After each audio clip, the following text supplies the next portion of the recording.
పెద్దలకు మరి మీ నియోజకవర్గ అభివృద్ధి ప్రదాత మీ కష్ట సుఖాల్లో వెంట ఉన్నటువంటి పెద్దలు గౌరవనీయులు అనుభవజ్ఞులు మాజీ మంత్రివర్యులు కడియం శ్రీహరి అన్న గారి పిలుపు మేరకు అశేషంగా తరలి వచ్చినందుకు మీ అందరికీ మరొకసారి పాదాభివందనాలు తెలియజేస్తా ఉన్నాను.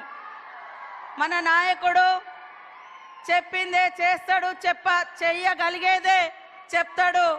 మరి అదే మన సీఎం రేవంత్ రెడ్డి గారి యొక్క నైజం. ఆ నైజం మరి కష్టమున్నా నష్టమున్నా ఇబ్బందులున్నా మరి ఎదుర్కొని ఈ స్థాయికి వచ్చి మీ కష్ట సుఖాలలో భాగం పంచుకొని మిమ్మల్ని అభివృద్ధి పదంలో తీసుకురావాలన్నటువంటి ఏకైక లక్ష్యంతో పని చేస్తూ ఈరోజు ఈ నియోజకవర్గానికి 800 కోట్లకు పైగా మరి నిధులు ఇచ్చినటువంటి మన మహానాయకుడు మన సీఎం గారికి స్వాగతం. ఓరుగల్లు బిడ్డల తరపున సుస్వాగతం. మన ఇన్ఛార్జి మంత్రివర్యులు గౌరవనీయులు సోదరుడు మన పక్క జిల్లా పొంగులేటి సీనన్న గారికి హృదయపూర్వక స్వాగతం. అదే విధంగా మా సోదరి మని మాకు తోడుగా ఉంటూ ఎప్పుడు మరి ప్రజలకు అందుబాటులో ఉండేటువంటి సురేఖక్క గారికి, కడియం కావ్య గారికి, వేం నరేందర్ రెడ్డి అన్న గారికి, మా సోదర ఎమ్మెల్యేలకు ఎమ్మెల్సీలకు, అదే విధంగా బలరాం నాయక్ గారికి ఎంపీ, చామల కిరణ్ గారికి ఎంపీ పక్క భువనగిరి నియోజకవర్గం నుంచి వచ్చినటువంటి ఎంపీ గారికి, అదే విధంగా కార్పొరేషన్ చైర్మన్లకు, వేదిక మీద ఉన్నటువంటి స్టేషన్ గన్పూర్ మండల నాయకత్వానికి, నియోజకవర్గ నాయకత్వానికి, ఉమ్మడి జిల్లాల నుంచి వచ్చినటువంటి జిల్లా అధ్యక్షులకు, పత్రికా మీడియా సోదరులకు, మరి వివిధ శాఖల అధికారులకు, పోలీస్ అధికారులకు అందరికీ కూడా మరొకసారి మా సీఎం రేవంత్ రెడ్డి గారి తరపున అభినందనలు, ధన్యవాదాలు తెలియజేస్తా ఉన్నాను.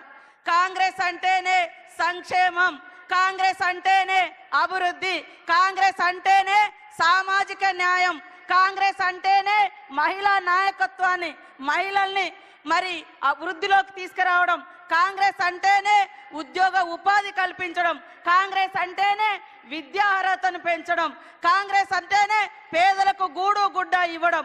ఇవన్నింటినీ ఈరోజు పట్టుకొచ్చినటువంటి మన నాయకుడు మన సీఎం గారు రేవంత్ రెడ్డి గారని ఈ సందర్భంగా తెలియజేస్తా ఉన్నాను. నిన్నటిదాకా మనం తెలంగాణ వస్తే ఇంటింటికో ఉద్యోగం అని రంగుల ప్రపంచాన్ని చూపించినటువంటి బీఆర్ఎస్ 10 ఏళ్లలో ఎన్ని ఉద్యోగాలు వచ్చినాయంటే మొత్తం 84,000 ఉద్యోగాలు కూడా రాలే. కానీ 10 నెలలలో 57,000 ఉద్యోగాలు ఇచ్చినటువంటి ఘనత మరి మన సీఎం రేవంత్ రెడ్డి గారిదని నేను ఈ సందర్భంగా తెలియజేస్తా ఉన్నాను. 10 ఏళ్లలో బీఆర్ఎస్ పార్టీలో కనీసం 2 లక్షల ఇల్లులు కూడా రాలే. కానీ ఏకకాలంలో 4.5 లక్షలకు పైగా ఇల్లులకు మంజూరు ఇచ్చినటువంటి ఘనత సీఎం రేవంత్ రెడ్డి గారిది, ఆ శాఖను చూస్తున్నటువంటి పొంగులేటి సీనన్న గారిది అని కూడా ఈ సందర్భంగా తెలియజేస్తా ఉన్నాను. కాబట్టి సోదరులారా ఆలోచించండి. ఇవాళ ఉద్యోగాలు మేము ఇస్తుంటే కళ్ళల్లో నిప్పులు పోసుకుంటున్నారు, పేదోళ్ళకి ఇల్లు ఇస్తుంటే ఓర్వలేకపోతున్నారు బీఆర్ఎస్ వాళ్ళు, మహిళలను ముందుకు తీసుకొస్తుంటే మరి రకరకాల మాటలు మాట్లాడుతున్నారు. బీఆర్ఎస్ అంటేనే మహిళల్ని అణగదొక్కడం, బీఆర్ఎస్ అంటేనే అట్టడుగు వర్గాల్ని అణిచివేయడం, అహంకారాన్ని ప్రదర్శించడం. కాబట్టి ఇవాళ సామాజిక న్యాయం కాంగ్రెస్ తీసుకురావడం కోసమే 30 సంవత్సరాలుగా పెండింగ్ లో ఉన్నటువంటి ఎస్సీ వర్గీకరణకు ఒక రూపం తీసుకొచ్చి మరి ఎస్సీ సోదరుల యొక్క మరి ఫలాలు అందరికీ చెందాలని వర్గీకరణ చేయడం జరిగింది. 100 ఏళ్ల తర్వాత బీసీ కులగన్న చేపడితే ఓర్వలేక బీజేపీ బీఆర్ఎస్ అక్కసు వెళ్ళగక్కుతున్నాయి. కాబట్టి మీరు అర్థం చేసుకోవాలి. అదేవిధంగా మా అక్క చెల్లెళ్లకు దాదాపుగా 21,600 కోట్లకు పైగా ఈ సంవత్సర కాలంలో వడ్డీ లేకుండా రుణాలు ఇచ్చినాం. ఇవాళ బస్సు ఫ్రీ కాదు, బస్సును నడిపే అధికారం మీకు ఇచ్చినాం. ఇవాళ బస్సుకు ఓనర్లను చేసినాం. ఇవాళ సోలార్ లైట్లు, సోలార్ విద్యుత్ పవర్ ప్లాంట్లు, సోలార్ ప్లాంట్లు నడిపేటువంటి ఓనర్లను చేసినాం. అక్కలారా ఆలోచించండి. మన కష్టం వస్తే తల్లిగారింటికి పోతాం, మన కష్టం వస్తే అన్నదమ్ముల ఇంటికి పోతాం.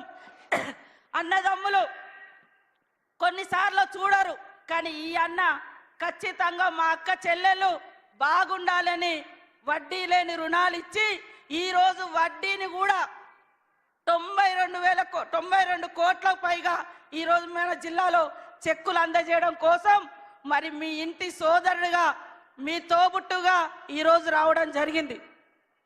గత బీఆర్ఎస్ కాలంలో 3,500 కోట్ల రూపాయలు పావుల వడ్డీ ఇవ్వకుండా ఎగ్గొట్టిపోయారు. గత 5 సంవత్సరాలుగా లాస్ట్ ఒక్క ఉద్యోగం కూడా ఇవ్వలే. నోటిఫికేషన్ ఇస్తే ఉద్యోగాల కోసం 15 నోటిఫికేషన్లు, మరి ఎగ్జామ్ రాయకముందే పేపర్లు లీక్ అవ్వడం, ఎగ్జామ్ రాసినాక పేపర్ లీక్ అవ్వడం, గత 5 ఏళ్లలో ఒక్క ఉద్యోగం కూడా ఇవ్వలే.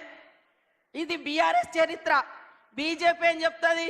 ఇక కులము మతము అంటారు తప్ప ఏ కులానికి కూడుబెట్టలేదు, ఏ కులం ఆత్మగౌరవాన్ని పెంచలేదు, ఏ మతానికి వాళ్ళు విలువనివ్వలేదు, ఏ మతానికి వాళ్ళు మరి చేరువగా వాళ్ళ యొక్క అభివృద్ధిని కాంక్షించలేదు.